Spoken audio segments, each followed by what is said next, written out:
बिस्मिल्लाहिर्रहमानिर्रहीम। अस्सलाम वालेकुम student, welcome to my YouTube channel math with Atif. Student, आज 6.10 के प्रॉब्लम नंबर 3 का सलूशन फाइंड आउट करेंगे। प्रॉब्लम नंबर 3 है, insert 5 harmonic mean between the following given numbers. 5 harmonic mean find out करने हैं इन दो नंबर्स के दरमियान। आइए इसका सलूशन देखते हैं। सबसे पहले लेट करेंगे उन 5 हार्मोनिक मीन्स को। तो late H1, H2, H3, H4, H5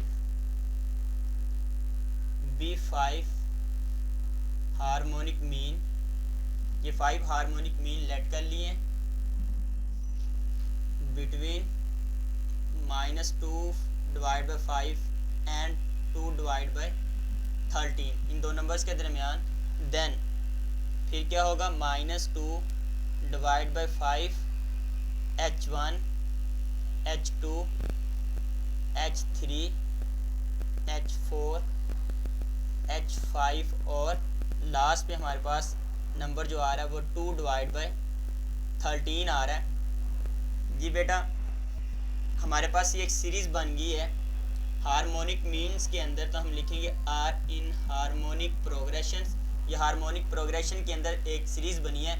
इस सीरीज़ को हम कन्वर्ट करेंगे अर्थमेटिक प्रोग्रेशंस के अंदर और वहाँ से इसका सोल्यूशन फाइंड आउट करके और लास्ट पे उस सोल्यूशन को हम कन्वर्ट कर देंगे हार्मोनिक प्रोग्रेशंस के अंदर। तो आइए देखते हैं। तो यहाँ पे मैं लिखूँगा -2 डिवाइड बाई 5 H1। सॉरी, जब इसको हम अर्थमेटिक प्रोग्रेशंस के अंदर चेंज करेंगे तो यहाँ पे रेसिप्रोकल यूज़ करेंगे तो 5 ऊपर चला जाएगा। 5 -5 divide by 2, 1 divide by H1, 1 divide by H2। Reciprocal use कर रहे हैं इसलिए डिनोमिनेटर के अंदर सारी वैल्यू को लिख रहे हैं। 1 divide by H4, 1 divide by H5 and 13 divide by 2 are in arithmetic progressions. ये अर्थमेटिक प्रोग्रेशंस के अंदर हैं। अगर ये अर्थमेटिक प्रोग्रेशंस के अंदर आ रहे हैं तो बेटा फर्स्ट टर्म A1 की इक्वल होगी। A1 की वैल्यू आ जाएगी -5 डिवाइड बाई 2 और लास्ट टर्म हमारे पास कौन सी टर्म बनेगी, 1 ये और 5 ये 6 और लास्ट टर्म बन जाएगी 7। तो A7 की वैल्यू आ रही है 13 डिवाइड बाई 2।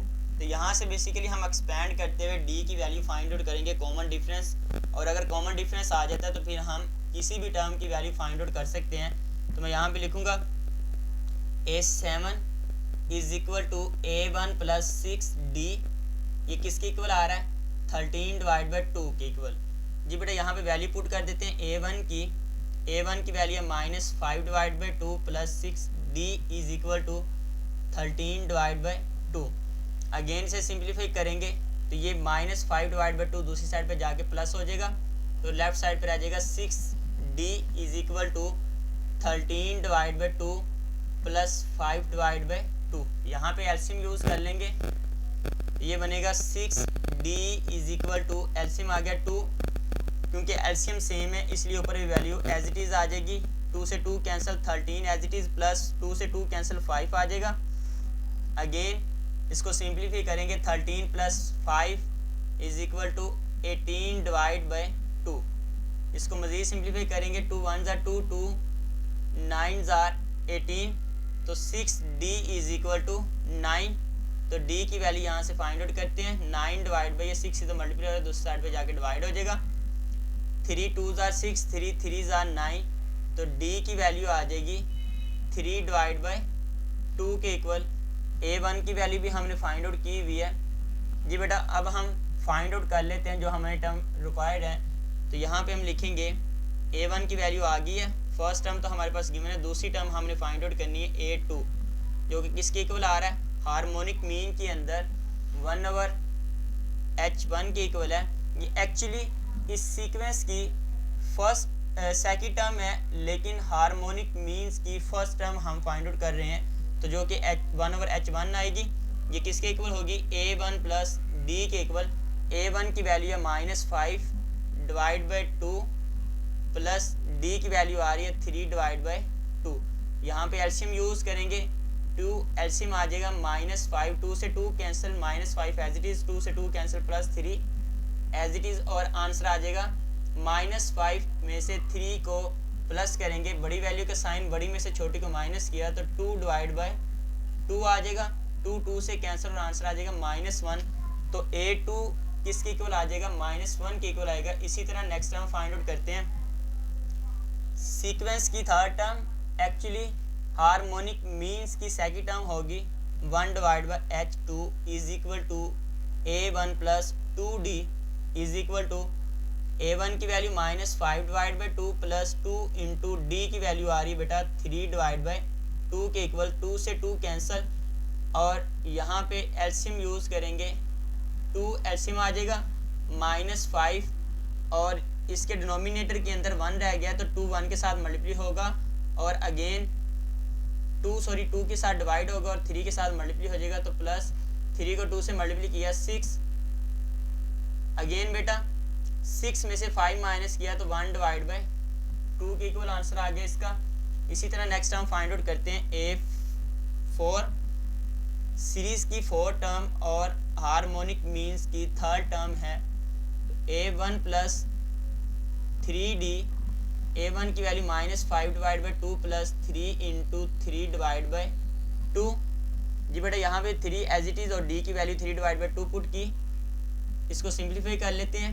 एलसीएम आ जाएगा 2, दोनों के नीचे सेम एलसीएम है इसलिए ऊपर ही वैल्यू एज इट इज़ आ जाएगी -5 प्लस 3 के साथ मल्टीप्लाई होगा तो 9 बन जाएगा। 9 में से 5 माइनस किया 4 डिवाइड बाई 2, ये इससे कैंसिल और ऊपर आ जाएगा 2, तो यहाँ पे आंसर आ गया 2। इसी तरह फिफ्थ टर्म फाइंड आउट करते हैं सीक्वेंस की और हार्मोनिक मीन्स की फोर्थ टर्म आ जाएगी A1 plus 4D is equal to -5 divide by 2 plus 4 into 3 divide by 2। जी बेटा यहाँ पे एलसीएम यूज़ कर लेते हैं, 2 एलसीएम आ जाएगा -5 एज इट इज़ और 3 2 के साथ 2 कैंसिल, 3 4 के साथ मल्टीप्लाई होगा तो आ जाएगा +12। 12 में से 5 माइनस किया तो आंसर आ जाएगा 7 डिवाइड बाई 2। अब लास्ट टर्म रहेगी हमारे पास सीक्वेंस की 6th टर्म होगी और हार्मोनिक मीन्स की 5th टर्म हम फाइंड आउट कर रहे हैं। जी बेटा ये एक्चुअली अर्थमेटिक प्रोग्रेशंस की फाइंड आउट कर रहे हैं क्योंकि हमने हार्मोनिक मीन्स को अर्थमेटिक मीन्स के अंदर चेंज कर दिया था, तो ये अर्थमेटिक मीन्स की टर्म्स फाइंड आउट करते जा रहे हैं और लास्ट पे इसको कन्वर्ट कर देंगे हार्मोनिक मीन्स के अंदर। तो बेटा यहाँ पे आ जाएगा A1 प्लस 5D, A1 की वैल्यू थी -5 divide by 2 plus 5 into D की वैल्यू थी 3 डिवाइड बाई 2। एलसीएम यूज़ करेंगे, यहाँ पे 2 एलसीएम आ जाएगा -5 प्लस 5, 2 के साथ 2 कैंसिल, 5 को 3 से मल्टीप्लाई किया तो आंसर आ जाएगा 15। तो 15 में से 5 माइनस किया 10 डिवाइड बाई 2, 2 1 2, 2 5 10, तो A6 is equal to 1 divide by H5 is equal to 5। तो ये एक्चुअली हमने अर्थमेटिक प्रोग्रेशन की सारी टर्म फाइंड आउट कर ली है। आइए अब इसको कन्वर्ट करते हैं हार्मोनिक मीन्स के अंदर। तो हम लास्ट पे लिखेंगे हैंस H1 किसके इक्वल आया था जी बेटा, यह है -1 1/2 2 और 7 डिवाइड बाई 2 और लास्ट टर्म आई है 5 के इक्वल, वही यहाँ पे लिखने लगा हूँ। H1 जो है वहाँ पे 1/H1 फाइंड आउट किया था क्योंकि वो अर्थमेटिक प्रोग्रेशंस की वैल्यू फाइंड आउट की थी। ये अब हम हार्मोनिक मीन्स के अंदर लिखने लगे हैं, तो ये आ जाएगा H1 is equal to -1 and H2 is equal to 1 divide by 2, H3 is equal to 2, H4 is equal to 7 divide by 2 और H5 इज इक्वल टू 5। तो इन सारी टर्म्स की हमने वैल्यू फाइंड आउट कर ली है जो हमें रिक्वायर्ड थी। आइए बेटा क्वेश्चन नंबर 3 के पार्ट नंबर 2 की तरफ बढ़ते हैं। पार्ट नंबर 2 है 1/h एंड 1/24। आइए बेटा क्वेश्चन नंबर 3 के पार्ट नंबर 2 की तरफ बढ़ते हैं।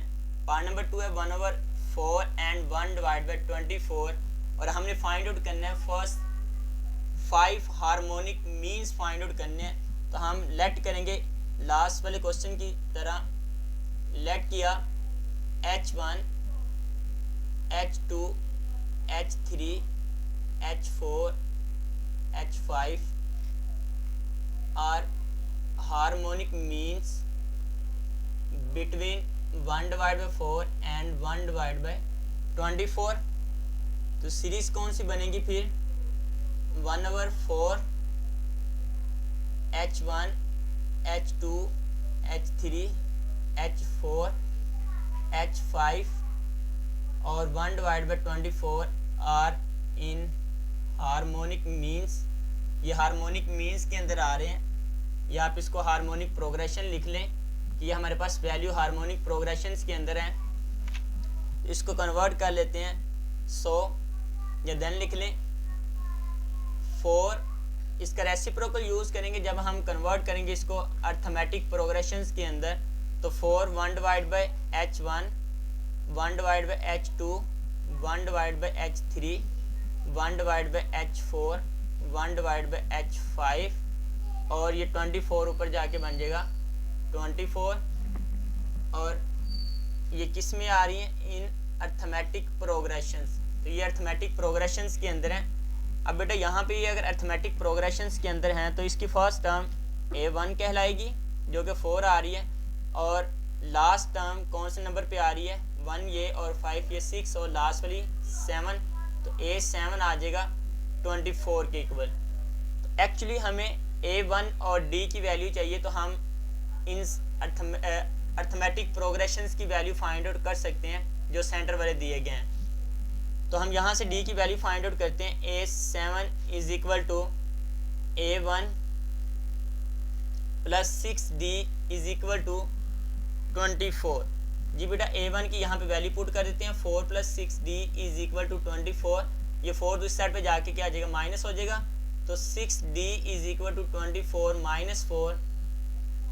इसको मज़ीद सिंप्लीफाई करते हैं। 6D इज इक्वल टू 24 में से 4 को माइनस किया तो आंसर आ जाएगा 20। 6 सीधा मल्टीप्लाई हो रहा है दूसरी साइड पे जाके डिवाइड हो जाएगा, तो D इज इक्वल टू आ जाएगा 20 डिवाइड बाई 6। अब इसको कैंसिल आउट कर देते हैं। 2 3 ज़ा 6 2 1 ज़ा 2 0 एज इट इज़, और आंसर आ जाएगा 10 डिवाइड बाई 3। जी बेटा D की वैल्यू भी आ गई है। D is equal to 10 divide by 3 और A1 की वैल्यू भी हमने फाइंड आउट कर ली है। आइए अब इस सीक्वेंस को फाइंड आउट करते हैं। तो A1 की वैल्यू हमारे पास है। इस सीक्वेंस की सेकंड टर्म फाइंड आउट करनी है तो A2 होगी। एक्चुअली ये अर्थमेटिक प्रोग्रेशंस की फर्स्ट टर्म है, तो हम यहाँ पे लिखेंगे 1 डिवाइड बाई H1 है। अब यहाँ पे A2 का फॉर्मूला अर्थमेटिक प्रोग्रेशंस के अंदर हमने पढ़ा था A1 प्लस D। A1 की वैल्यू आ रही है 4 प्लस D की वैल्यू है 10 डिवाइड बाई 3। जी बेटा यहाँ पे एलसीएम यूज़ करेंगे। एलसीएम आया 3 4 के साथ मल्टीप्लाई होगा तो 12 प्लस 10, इन दोनों को ऐड करेंगे तो बन जाएगा 22 डिवाइड बाई 3। तो हमारे पास अर्थमेटिक प्रोग्रेशन की फर्स्ट टर्म 22 डिवाइड बाई 3 आ गई है। एज इट इज़ हम फाइंड आउट करते हैं अर्थमेटिक सीक्वेंस की थर्ड टर्म और अर्थमेटिक प्रोग्रेशंस की सेकंड टर्म फाइंड आउट करते हैं। A1 plus 2D। जी बेटा A1 की वैल्यू 4 प्लस 2 इंटू D की वैल्यू हमने फाइंड आउट की है 10 डिवाइड बाई 3। तो यहाँ पे पुट कर देते हैं 10 डिवाइड बाई 3। एलसीएम यूज़ करेंगे। यहाँ पे एलसीएम आ जाएगा 3 4 3 के साथ मल्टीप्लाई होगा तो 12 प्लस 10 2 के साथ मल्टीप्लाई हो जाएगा 3 3 से कैंसिल 10 2 ज़ार 20। तो आंसर बन जाएगा 20 plus 10 32 divide by 3। Arithmetic progressions की सेकंड टर्म हमारे पास आ गई है। इसी तरह हम फाइंड आउट कर लेते हैं फोर्थ टर्म सीक्वेंस की फोर्थ और अर्थमेटिक प्रोग्रेशंस की third term A1 plus 3D। A1 की वैल्यू 4 प्लस 3 इंटू D की वैल्यू बेटा आ रही है 10 डिवाइड बाई 3। एलसीएम लिया 3 4 को 3 से मल्टीप्लाई किया 12 प्लस 10 को 3 से मल्टीप्लाई करेंगे 30। आंसर आ जाएगा 30 प्लस 12 42 डिवाइड बाई 3। ये 3 पे कैंसिल आउट हो जाएगा। 3 1 ज़ा 3 3 1 ज़ा 3 और 3 3 4 ज़ा 12, आंसर आ जाएगा 14। अगर आप ये वाला भी लिखा रहेंगे तो कोई इशू नहीं है। इसी तरह नेक्स्ट फिफ्थ टर्म और अर्थमेटिक प्रोग्रेशंस की फोर्थ टर्म फाइंड आउट कर लेते हैं। a1 plus 4d is equal to a1 की वैल्यू 4 है प्लस 4 इंटू डी की वैल्यू 10 डिवाइड बाई 3 है। जी बेटा एल्सियम लिया 3 4 3 के साथ मल्टीप्लाई होगा 12 प्लस 10 4 के साथ मल्टीप्लाई होगा 40 40 plus 12 52 divide by 3। Last term find out करते हैं। a6 is equal to 1 divide by h5 a1 plus 5d is equal to 4 plus 5 as it is और d की वैल्यू 10 डिवाइड बाई 3। एल्सियम लिया 3 3 4 के साथ मल्टीप्लाई होगा तो 12 प्लस 5 को 10 के साथ मल्टीप्लाई किया 50 50 प्लस 12 62 डिवाइड बाई 3। हमने सारी टर्म फाइंड आउट कर लिए तो हम लिखेंगे लास्ट पे हैंस। ये एक्चुअली जो टर्म हमने फाइंड आउट की है बेटा ये अर्थमेटिक प्रोग्रेशंस के अंदर आ रही है। हमने इसको अर्थमेटिक हार्मोनिक प्रोग्रेशंस के अंदर फाइंड आउट करना है। इसका रेसिप्रोकल यहाँ पे यूज़ करेंगे तो हमारे पास बन जाएगा h1 is equal to 22 divide by 3, क्योंकि फर्स्ट टर्म हमारे पास कौन सी आई थी, इसका रेसिप्रोकल यूज़ किया h1 आ गया 22 डिवाइड बाई 33 h2 आ जाएगा 3 सॉरी ये 3 ऊपर जाएगा क्योंकि यहाँ पे रेसिप्रोकल यूज़ कर रहे हैं तो ये आएगा 3 डिवाइड बाई 22। इसी तरह h2 हमारे पास आ जाएगा बेटा 3 डिवाइड बाई 32। यहाँ पे भी रेसिप्रोकल यूज़ कर लिया 3 ऊपर चला गया और 32 डिनोमिनेटर के अंदर आ गया और यहाँ पे भी रेसिप्रोकल यूज़ कर लिया। As it is h3 find out करते हैं। 14 ऊपर आ रहा है तो 1 डिवाइड बाई 14 हो जाएगा। नेक्स्ट फोर्थ टर्म आ जाएगी बेटा 3 ऊपर और 52 डिनोमिनेटर के अंदर और लास्ट टर्म जो है हमने फाइंड आउट की है वो आ जाएगी 3 डिवाइड बाई 62। तो ये हमारे पास 5 अर्थमेटिक मीन होंगे between 1 divide by 4 and 1 divide by 24 के दरमियान। उम्मीद करता हूँ कि आपको आज के लेक्चर की समझ आई होगी। चैनल को सब्सक्राइब और लाइक कीजिएगा ताकि हर आने वाली नई वीडियो से आप लोग आगाह रहें। अल्लाह हाफ़िज़।